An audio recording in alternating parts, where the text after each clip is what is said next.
कई बार ऐसा होता है कि कोई हमसे आर्थिक सहायता मांगने आता है और अगर हम किसी परेशानी या मजबूरी के कारण मना कर देते हैं तो सामने वाला व्यक्ति हमारे साथ संबंध खराब कर लेता है, बातचीत बंद कर देता है और कई बार हमें बहुत बुरा महसूस भी करवाता है। तो ऐसी परिस्थिति में क्या करना चाहिए?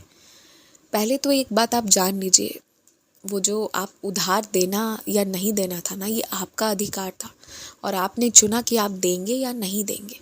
अगर आपने नहीं दिया है तो आपने कोई पाप नहीं किया है, आपने कोई गलत काम नहीं किया है, आपने कोई अपराध नहीं किया है। जिस तरह अगर आप देते तो भी एक अच्छा काम होता है, वैसे ही आपने नहीं दिया तो भी ये एक अच्छा काम है, इसमें कोई बुराई नहीं है।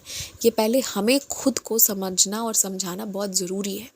दूसरा, कि जो व्यक्ति आपसे नहीं, आपके पैसे के कारण ही आपसे मतलब रख रहा था, मतलब वहाँ रिश्तों के मायने नहीं, पैसे के ही मायने थे, बात सिर्फ पैसों की ही थी, तो फिर वैसे रिश्ते रखने का कोई मतलब नहीं है। उस तरह के लोग अगर ना भी रहें आपके जीवन में तो कोई फ़र्क नहीं पड़ेगा, क्योंकि वो आपको कुछ देने नहीं आए थे, आपसे सिर्फ कुछ लेने आए थे।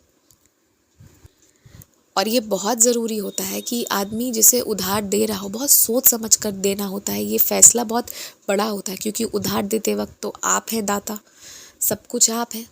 लेकिन जब बात वापस पैसे लेने की आती है ना, तो बहुत लोगों की प्रवृत्ति, बहुत लोगों की नीयत बहुत ख़राब हो जाती है। वो आपके ही पैसे आपको लौटाएंगे नहीं, और अगर लौटाएंगे तो आपको ऐसा महसूस करवा देंगे ना कि आपको लगेगा कि आप ज़रूरतमंद थे या आपने कुछ गलत किया है। वो आपको ही आपकी नज़रों में गिरा कर पैसे देंगे। ऐसी भी बहुत लोगों के लक्षण होते हैं।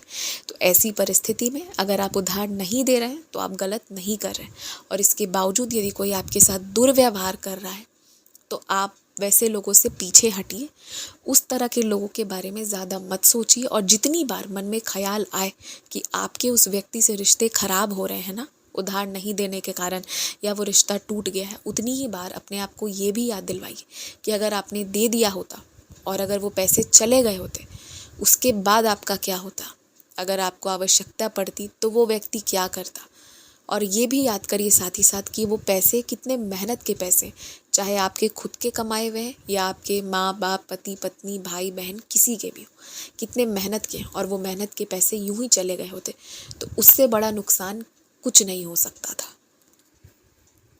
तो ये सारी बातों को ध्यान में रखते हुए, पॉजिटिव थॉट्स रखते हुए, बिना किसी रिग्रेट के आगे बढ़िए।